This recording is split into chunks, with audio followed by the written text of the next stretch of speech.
Informativo NTR con Alberto García Zarubi. Sumó 6.506 nuevos casos de coronavirus para tener un acumulado de 2.861.498 cuadros confirmados de la COVID-19. La Secretaría de Salud informó que se reportaron 245 nuevas muertes para tener un total de 241.279 mexicanos que han perdido la vida por el virus. 245 muertes, un número que si usted no lo asociara con la COVID-19 sería un verdadero escándalo. Tan solo un día, La Secretaría de Salud informó que ayer lunes 245 personas perdieron la vida, un número muy alto para los niveles que deberíamos ya de conocer y de atender la COVID-19. Quiere decir que quienes ingresan graves a los hospitales lamentablemente están perdiendo la vida. También tuvimos 6.506 nuevos contagios de coronavirus, casi todos producto de la nueva cepa Delta, que está afectando a quienes, a los que decidieron no vacunarse y a aquellas personas que todavía no han tenido acceso a la vacuna, como son jóvenes. Aunque en la capital del país se ha adelantado en 6 alcaldías con la vacunación para jóvenes, pues todavía faltan el doble, ¿no? El doble de alcaldías que todavía no han tenido acceso a esta vacuna. Así es que este mensaje con estas cifras lo único que nos indica es que debemos de seguir cuidándonos, utilizando el cubrebocas y sobre todo la sana distancia. Más allá que también es importante estarse echando gel en las manos, lo más importante es no ir a lugares concurridos, usar el cubrebocas en todo momento y, si puede, quedarse en casa. Eso es lo más importante hasta el momento. El subsecretario de Salud, Hugo López-Gatell, informó que el 97% de los casos que han requerido ser hospitalizados son personas que no han sido vacunadas, por lo que exhortó a quienes decidieron no aplicarse la dosis a hacerlo para evitar el peligro que representa el virus. Informó que 47% de los mexicanos ya cuenta con una dosis de la vacuna y que se avanza en el Plan Nacional de Vacunación. Hemos vacunado ya a 48 millones de personas en México, poco más de 48 millones. Y es muy importante señalar y recalcar que la vacuna tiene un efecto protector muy, muy, muy importante en reducir sobre todo las formas más graves de la enfermedad COVID, aquellas situaciones que hacen que las personas necesiten hospitalizarse. Como habíamos dicho hace un par de semanas, 97% de las personas que hoy están hospitalizadas por COVID no se vacunaron. El 3% restante son personas que tienen alguna enfermedad que causa inmunodepresión importante y posiblemente eso está contribuyendo a que no tengan toda la efectividad de la vacuna. Pero reiteramos, es muy importante vacunarse. Sabemos que todavía hay una proporción de la población que está pendiente de ser vacunada en la medida en que vamos avanzando en el programa. Estamos avanzando rápidamente, ya tenemos 53% de la población adulta cubierta. Esta mañana llegó al Aeropuerto Internacional de la Ciudad de México un nuevo embarque con 313.560 dosis envasadas de la farmacéutica Pfizer. La mejor vacuna, dicen las autoridades, es la que nos cuida, no importa la marca que a usted le toque, es lo que dice la Secretaría de Salud. El presidente Andrés Manuel López Obrador también se pronunció hoy sobre la vacunación y dio un dato importante. Informó que los niños y adolescentes que padezcan enfermedades graves podrían ser vacunados si los organismos internacionales de salud autorizan utilizar las vacunas para esas edades y ese grupo de personas. No descartamos que en el caso de niños, de jóvenes con problemas de enfermedades que ameriten una protección especial, si los organismos de salud internacional lo aprueban, también sean vacunados en nuestro país. La tercera ola de contagios de COVID-19 empieza a saturar los hospitales del estado de Guerrero, principalmente en Acapulco y Zihuatanejo. La cepa que está afectando el estado de Guerrero, al igual que otros centros turísticos, se llaman las vacaciones. Esta es la verdadera motivo, la verdadera causa de los contagios en estas zonas, sobre todo en Acapulco y Zihuatanejo. El gobernador de Héctor Astudillo dijo que la crisis sanitaria está en Acapulco, Chilpancingo, Ometepec y Zihuatanejo. En algunos municipios ya inició la reconversión de hospitales. Estados Unidos ha donado al mundo más de 111 millones de dosis de vacunas contra la COVID-19, incluyendo más de 4 millones para México, informó este martes el gobierno de Joe Biden. En un comunicado divulgado en su página web, la Casa Blanca detalló los esfuerzos de la administración Biden para completar y sobrepasar la promesa hecha por el presidente en junio pasado de enviar 80 millones de dosis a los países con dificultades para conseguirlas. El Fondo Monetario Internacional aprobó la mayor inyección de recursos en su historia, 650,000 millones de dólares para los próximos años, para ayudar a los países a lidiar con la creciente deuda y las consecuencias de la pandemia de la COVID-19.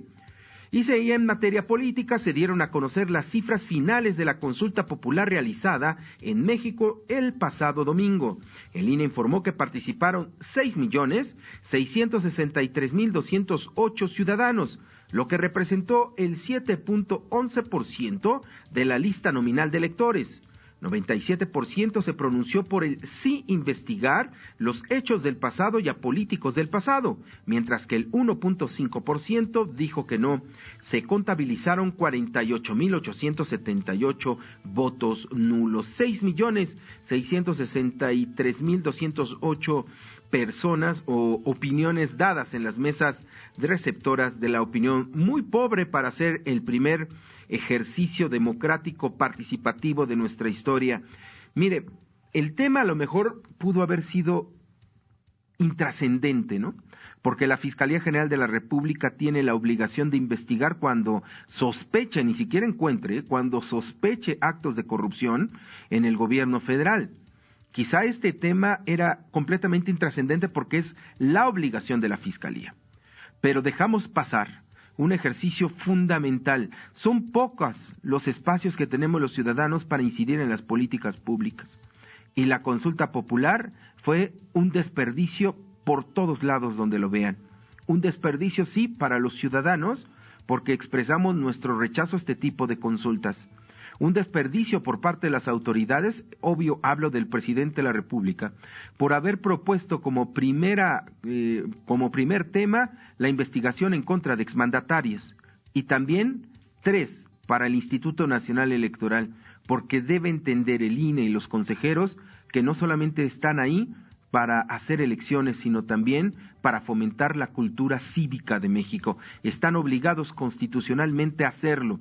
Y pensar en nuevas formas de participación es también una cultura cívica que debe de tener el país. Debemos de entrar a una reflexión. ¿Qué pasó en la consulta popular? No solamente se benefició o no a Andrés Manuel López Obrador y Morena, sino qué tanto pudo haber afectado o beneficiado a una sociedad que lamentablemente siempre ha tenido la mordaza por parte de los políticos para incidir en las decisiones. Una vez que ellos ya tienen el poder, nunca nos voltean a ver.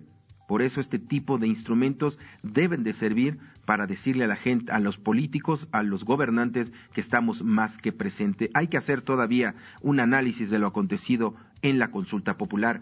El presidente Andrés Manuel López Obrador culpó nuevamente al INE por no haber promovido la consulta popular.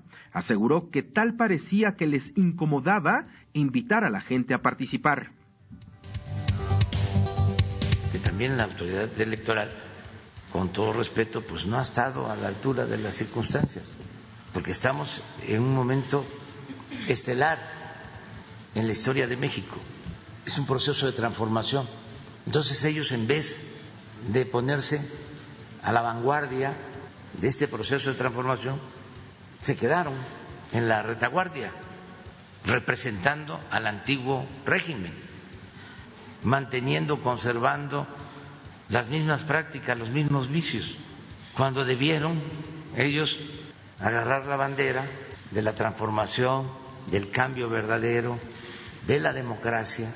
Lo acabamos de ver en la consulta, que fue muy importante, histórica, pero parece que les incomodaba la consulta, que no les gustó, y en vez de promoverla y de invitar a la gente a que participara, hicieron todo lo opuesto, simularon de que iban a recoger la opinión de la gente, a poner un determinado número de casillas, guardaron silencio.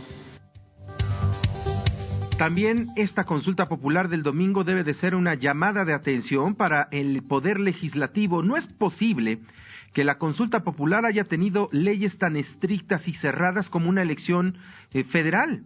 No es posible que el presidente no pudiera hablar de la consulta popular, que los diputados no pudieran expresarse en los medios de comunicación para invitarlos, que el Instituto Nacional Electoral hubiera acatado lo que plausiblemente es bueno, pero no abarca las necesidades actuales, que era una lectura al texto de la ley. No es posible haber tenido una consulta popular que beneficiaba a todos con todas las medidas restrictivas. Es ahí donde los legisladores deben de cambiar la concepción sobre la vida participativa en política de los mexicanos. No estábamos eligiendo en ese día a candidatos ni a representantes, estábamos dando exclusivamente nuestra opinión, y para tenerla debemos de ser totalmente libres de expresarnos, sea la clase política o sean los propios ciudadanos. Desde aquí yo podría poner en la mesa una nueva concepción de ley de consulta popular que no solamente abarque un periodo de un mes, sino abarque casi un año, hablando de los problemas más importantes que tenemos en nuestro país. Por ejemplo, el presupuesto del próximo año.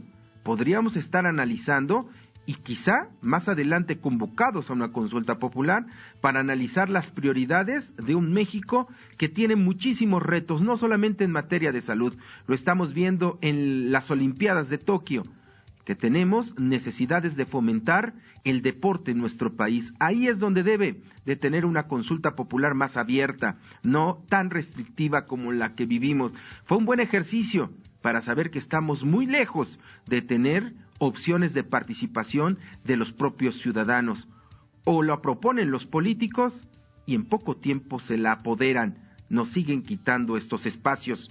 López Obrador afirmó que ahora sigue la revocación de mandato, donde no nos vamos a aburrir, y a los conservadores se pueden unir nuevamente para intentar quitarlo del poder, es lo que dijo Andrés Manuel López Obrador.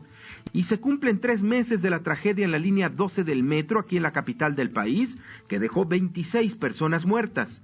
Hasta el momento no hay un solo culpable y solo se ha removido a la exdirectora Florencia Serranía. La jefa de gobierno capitalina Claudia Sheinbaum afirmó que su prioridad es regresar la llamada línea dorada a los usuarios a la brevedad y que son las autoridades de la Fiscalía las que investigan a los presuntos culpables. Es por ello que junto con el presidente de la República se nombró un comité de los mejores expertos para tener un proyecto ejecutivo de apuntalamiento y rehabilitación general de la línea 12 que incluye el tramo elevado, el subterráneo y los trenes. Este proyecto ejecutivo ya está muy avanzado. El objetivo es tener un proyecto sólido que garantice la seguridad y que el erario público no cargue con los costos de la rehabilitación. Sé que hay una urgente necesidad de la sociedad de respuestas y en particular de las víctimas. Confío en que la Fiscalía responderá con sus procesos de investigación para hacer justicia. Y estoy dedicada en mi caso, junto con mi equipo, a dar todo el apoyo que se requiera a esta comisión para que lo más pronto posible tengamos el proyecto ejecutivo e inicie la rehabilitación para que el usuario del metro, de la línea 12, la sociedad, tenga la confianza de contar con un servicio seguro. El abogado defensor de las víctimas de la línea 12 del metro, Teófilo Benítez Granados, denunció que a 3 meses de esta tragedia impera la opacidad y las mentiras de las autoridades judiciales y capitalinas. Desmintió a los titulares de diversas áreas del gobierno capitalino, quienes recientemente dieron a conocer un comunicado donde aseguran que se ha brindado atención a todas las víctimas y a sus familiares. Sigue a Alberto García Zarubi en Twitter, @AGZarubi. Opina, comparte, participa. Interactúa con nosotros.